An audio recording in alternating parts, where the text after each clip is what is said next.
The healthcare industry is shifting, and it's time to do something different.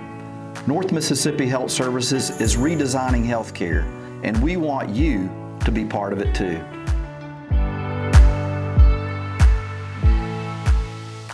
Well, good afternoon, and thank you for joining us for this afternoon's podcast on the E in a Great Redesign, which is evolving how work is done throughout our healthcare system. I'm excited to have Angie Everett join us this afternoon. Angie is our Vice President for Post-Acute and Rehab Services for our healthcare system. Thank you for being with us today. And as usual, we'll address a topic within a Great Redesign, and so today is the E in a Great Redesign, which we refer to as evolving how work is done in the healthcare system. But there are a couple of kind of components we want to make sure that we highlight for the audience today, and those being our SASSS, as well as redesign. But we want to talk about them in the context of how you as a leader in our healthcare system work with multiple teams within post-acute and rehab services, how you apply those principles with those teams and accomplish some great work. So we'll highlight those some today. So let's first talk about SASSS, and let me just remind our audience when we refer to SASSS, what that means. And so SASSS is the acronym for a concept that we started working with about 2 years ago. So this predates the redesign strategy. So SASSS is simplify, automate, scale, support, and sustain. And so I'll just quickly touch on those, and I want to find out what that truly means for you as a leader and how you use that in our system. So the simplify is really looking at how can we simplify the work of our teammates across the system, recognizing that we have some opportunities to add value to the work that we do, add meaning to the work that we do. And we know we can do that in some ways through automation. It can help us simplify the work and allow the staff to focus on more meaningful work. And then scale is taking these best practices that we've learned from different teams' application of SASSS and apply those to other facilities or hospitals across our healthcare system. Support is around us as leadership groups, supporting our teams, empowering our teams to do that. Then the last is just sustaining those improvements or the gains that we create over a long period of time. So tell us a little bit about your experience as a leader applying SASSS, but first of all, in your mind, what does SASSS mean? Well, for me, SASSS is really just a tool that we use to do a couple things. One, of course, is to help the work be easier, better. Another is to improve the outcome of the patient in some way. We even talk about SASSS in some ways even helping to improve joy in the workplace. I think about SASSS and I think about it can be something as simple as creating a better, more organized closet, where we keep supplies. Or it can be as sophisticated as changing the way that we actually create access for the patient or improve the care for the patient through something like an automated phone tree, so that when patients call in, they have a more simplified way to get to us for care. I think about SASSS as really just a tool that we use to help our teammates to make the work better and improve the work. Yeah. Well, and I know when we started out or introduced the concept of SASSS a couple of years ago, we really honed in on working with our teammates to address what we refer to as hassle factors in their job. And we really did that because we're trying to relate to the individual employee, trying to put it in terms that they would think about in their everyday jobs of things that might have been irritants or things they might have questioned. Why do we do it this way? Right. And give them an opportunity to raise those questions and also give them an opportunity to engage in the solutions around that. Can you give us some examples of how y'all have applied that? Yeah, so I think about, when I think about the staff bringing forward thoughts and ideas, courageously being curious around why it is that we do the work we do like we do it. In some cases, it's how can we do more of this or less of this or stop doing this. I think for us, it's been about creating a culture where folks feel confident and comfortable and free to be able to raise their hand. In the best case scenario, that happens organically. Right? Everybody feels safe and everybody feels excited and everybody gets it and everybody's passionate and everybody is running toward the light of how we can do things better. And that happens through when you're rounding, or someone can send me an email and say, Angie, why do we keep doing it? What are we doing? Why are we doing this? What is this forum for? Is there a better way that we can do this? This doesn't make any sense. This has been my experience where I've worked somewhere else and this is better. Creating that culture where people feel confident in raising their hand and bringing forward those ideas, or saying this is a hassle for me, I think is really the first step. Knowing that you're always going to have folks who maybe don't feel comfortable doing that. And in those cases, I think it's important for the leader to create a way to mine for those ideas. That may be me simply, we can do a survey with the staff and ask them specifically about a process, what's working, what's not working. It may be, in a meeting, if someone doesn't feel comfortable speaking up in a meeting, it may be a one-on-one. If I'm rounding with you individually, asking you, tell me what you think is good or what is working about this, tell me about what's not working, tell me what, it's so funny because if you just ask the question, what drives you crazy, you'll usually start to get those kinds of answers. So for me, when we think about stimulating those ideas around a SASSS project or thinking about how can we do the work differently, it's creating that culture where everybody feels good about saying what's on their mind and being able to give those ideas. And when you can't do that, mining for those. Yeah, so motivating our employees to engage in SASS-related efforts or initiatives is a key start to that. So once you recognize you have teammates engaged or motivated, how do you best support that team? Because you're not the one coming up with all the ideas or the solutions, right? Then you're saying, go do this. You're looking to the teams for those solutions. So talk to us about that approach and how to reach the employees and get those solutions out of the employees. Yes.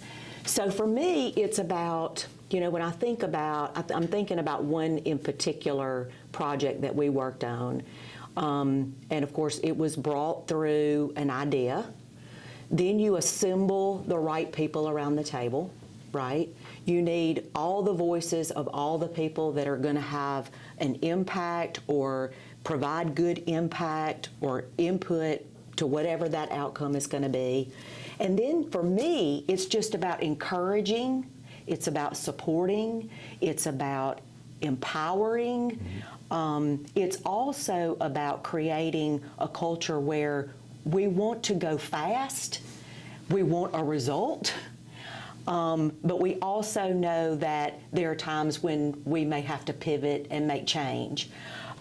So for me as the leader, it's encouraging and inspiring and empowering the people who are actually doing the work to come up with the ideas and then come up with the product or the result or whatever that change needs to happen.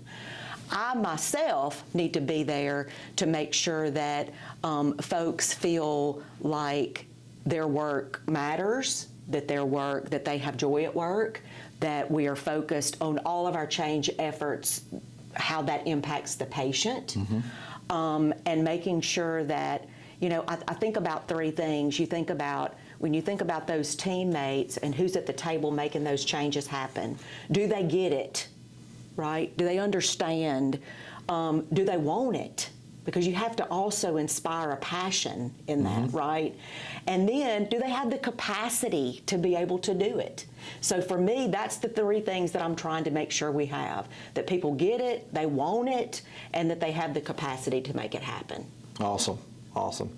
So you mentioned sometimes we have to pivot. Yes. We make changes and we need to pivot and make another change. We'll come back to that in just a minute. So what's been the outcome from your staff's perspective after they've gone through SASS-related initiatives and had a chance to see the results or the outcomes from those initiatives?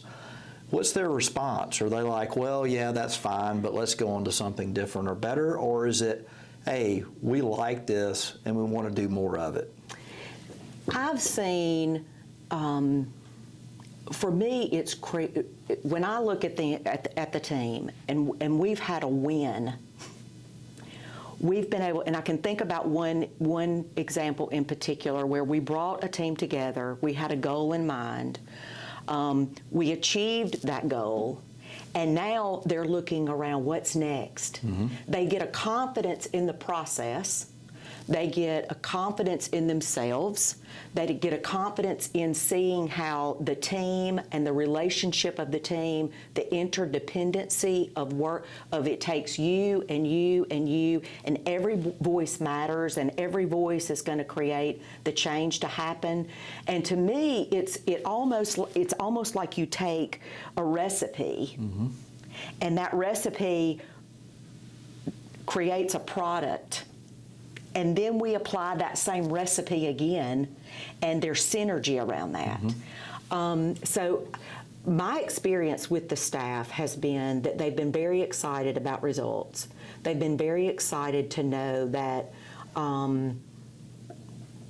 that what we're focused, the energy that we're putting into both SASS and redesign is to make their work better and easier, and that their work matters, and it matters to them, and that it's improving the care that we're taking to the patients. Awesome.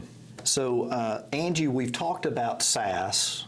We've had about 2 years of experience working with the SASS concept, or applying the SASS concept to various initiatives. We rolled out a great redesign strategy in 2023, so some year and a half after we rolled out SASS. I've had the question asked of me, so how is a great redesign compared to SASS, and how do we reconcile the two? Are they different? Are they the same? I think they're different. When I think about SASS, I think about it like a tool in the redesign toolbox. You know, when I think about SASS, it's a project or an improvement or a hassle factor that we're going to come around and make change pretty quickly. When I think about the redesign, and I think about a great redesign and what is embodied in each one of those, I think about and this may be a crazy word to use, but for me, it's almost like the A Great Redesign takes the SASS and makes it a little more sophisticated. It's a little bit more involved. It's a little bit, I mean, there's a lot that goes into a redesign that's usually not just motivated by a hassle factor, right? A redesign is usually motivated because we're responding to a regulatory change, or we're responding to a reimbursement issue, or a rising cost issue, or a staff, or a supply, or a resource that we don't have anymore, or we need more of, or something that we're trying to create a new product or service or access for the patient. So when you think about redesign, you're really redesigning the work to create an outcome that's very different than just a SASS project. The SASS can be a tool within that redesign work, but that's the way that I think about it. Yeah. So we think about SASS in terms of a lot of different initiatives or projects that are going on, and we add up all those SASS projects, it makes for a huge impact or a huge change, positive change. But I see a great redesign strategy as like SASS on steroids. Good. And it's just dealing with, I guess, bigger or broader opportunities for our healthcare system. You mentioned earlier that y'all have had a lot of experience around redesign effort, and I think you mentioned home health redesign. So share with us your experience around the home health redesign efforts. Number one, why did you guys redesign home health? How did you go about creating that redesign and implementing it, and then what's been the outcome from that? You know, it was, I think what started the conversation around the home health redesign was our inability to get to all the patients that we needed to get to timely. We were facing regulatory changes, we were facing reimbursement changes, we were facing Epic coming, we were facing a shortage of nursing staff. We had staff that would raise their hand and say, Angie, I live in Itawamba County, and I have lots of patients in Itawamba County that I need to see, but you are redirecting me to Webster County because we don't have as much staff in Webster County. And so when we looked at our footprint across all of the counties that we care for in home health, we knew that we had to redesign the work. We had to redesign our approach. We had to redesign how our teams were structured. We redesigned how our leadership structure, instead of being, you think about discipline-specific advocacy and discipline-specific silos versus a team around the patient. Mm-hmm. So we redesigned all of that in order to scale back our footprint so that we could serve more patients within our primary service area, and in that process work to try to bring more joy to the employees, reduce the cost of care, and be more prepared for Epic and for our regulatory changes. Mm-hmm. The outcome has been very good. We have been able to, we were able to reduce our vehicle fleet, which did save us money across covering a smaller territory. Mm-hmm. We brought those territories under a more team-based approach. And we've been able to accomplish quite a few, really positive things for the patient. We're doing this wonderful thing called a driveway conference, where we're having a conversation with the team via our we have all this technology now that we can do these virtual driveway conferences to get input from the team about the care plan. Yep. So very, very good work that's come from that. That's awesome. So what I heard, and the way I think about it, is this home health redesign is an example of how your work touches on every component of a great redesign, because you mentioned access. You wanted to improve access for patients within the primary service area. There's a reimbursement model change that drove some of that redesign in it. There was some growth opportunity to serve more patients within our service area. You had to evolve how you did the work in home health to meet those challenges and those opportunities around it. And you leveraged some tools like the new Epic system that we just went live with just over a month ago to help support that redesign work. So it's an awesome example of a great redesign work in action today. But in doing a lot of work around SASS and a great redesign, not everything works as planned, right? That's We're right. not 100% correct 100% of the time. That's right. So you've shared some experiences with me that I think would be valuable for the audience to reflect on your experience with applying SASS and the redesign work. That, sometimes we do have to pivot and change from changes that we've made. So if you would share some experience around that. Yes, I'd be happy to. It's interesting because there's a commonality in some, and I won't necessarily call them mistakes, maybe oversights. When we think about redesigning the work, applying SASS, and we think about all the logistics, right? I think in a couple of different areas where we've done redesign, I think we've had a common, we've underestimated a common powerful thing, and that is humanity and relationships. Mm-hmm. And I'll give you a couple of examples of that. When we did the home health redesign, we took some teams that were already established out there in the wild, is what I call the home health. Mm-hmm. Our folks that work in home health, they'll like that. They know that I know they work out in the wild, right? But they worked out in the wild with these established teams, with an established leader that they knew and loved, in a structure that was comfortable, in a structure that they were used to. And when we changed that structure and we changed that approach, folks had to make the leap to a new team. And some of them described that as they changed families. And so, we didn't go back and make those changes and change the changes that we made. We did redesign some of the redesign, but when we think about now, it's about helping and supporting folks and understanding and knowing that part of what our leadership competency is in that is to support and expect folks to move themselves through the change process while also acknowledging and understanding that there's a grieving that happens sometimes when those things happen. We had the same thing happen when we did some redesign recently with case management. We had a unit-based model where our case managers were assigned to nursing units.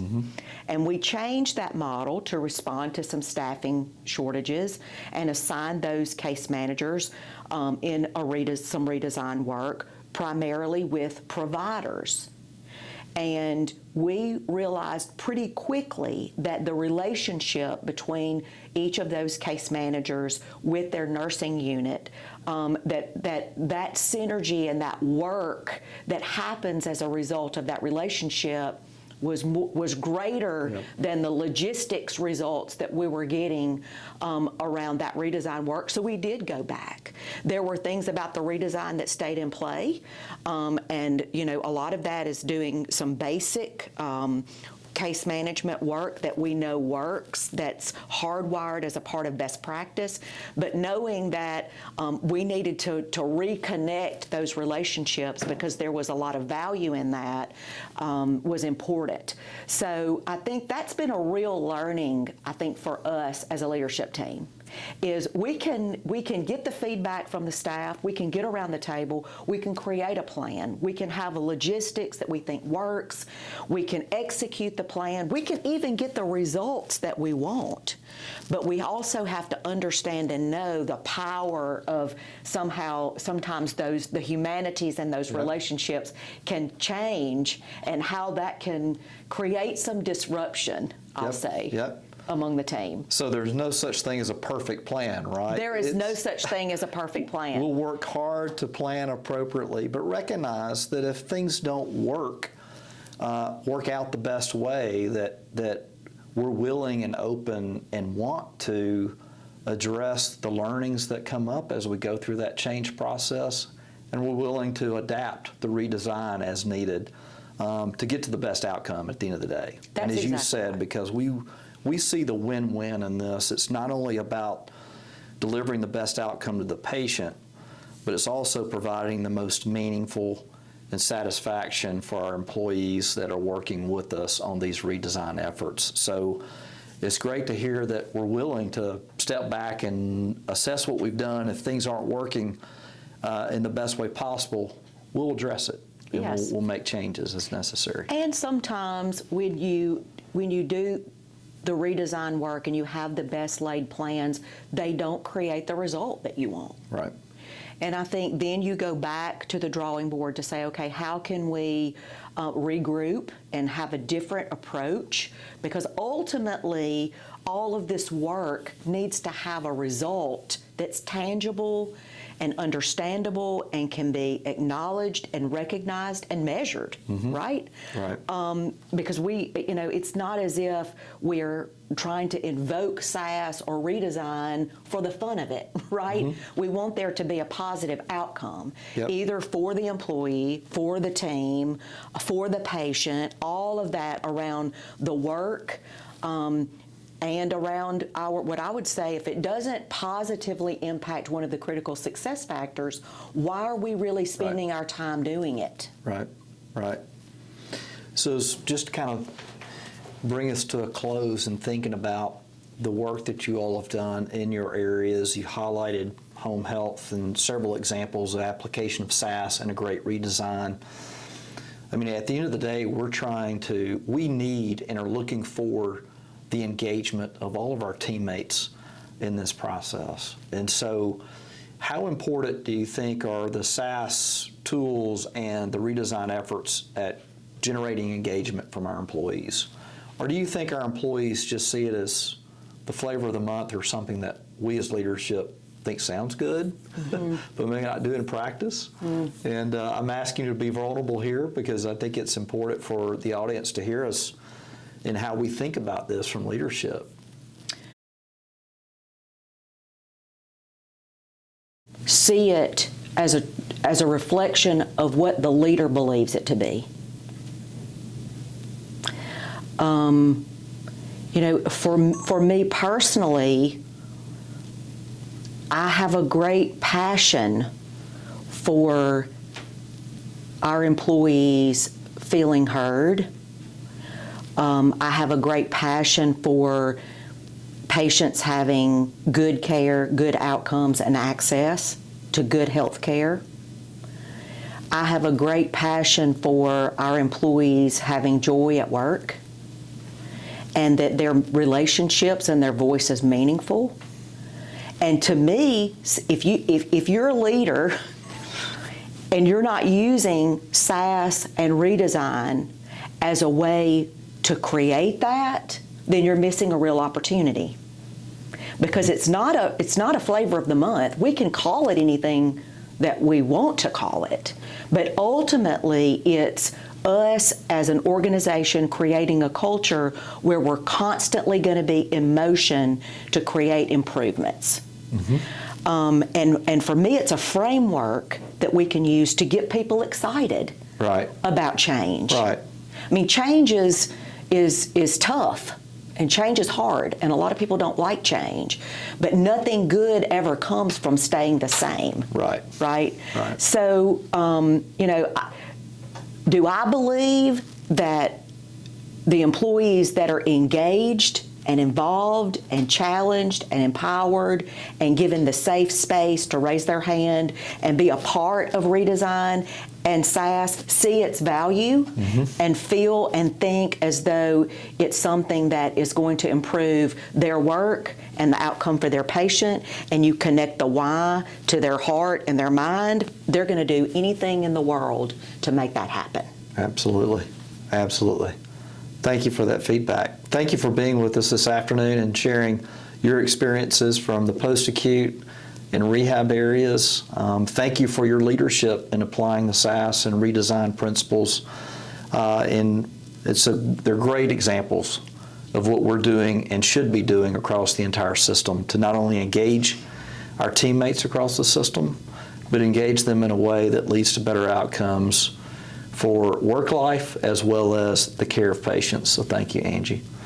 So thank you all for joining the podcast this afternoon. Just a quick reminder, we would like to hear from you. So please use the link that's attached to the podcast show notes to provide that feedback. So let us know what you think about our topics and the format of a podcast, but also if there are other questions or topics that are of interest to you that you'd like us to share through this podcast format, please recommend those to us. So thanks again for joining us, and Angie, thank you again for being a part of this session. Thank you for the opportunity.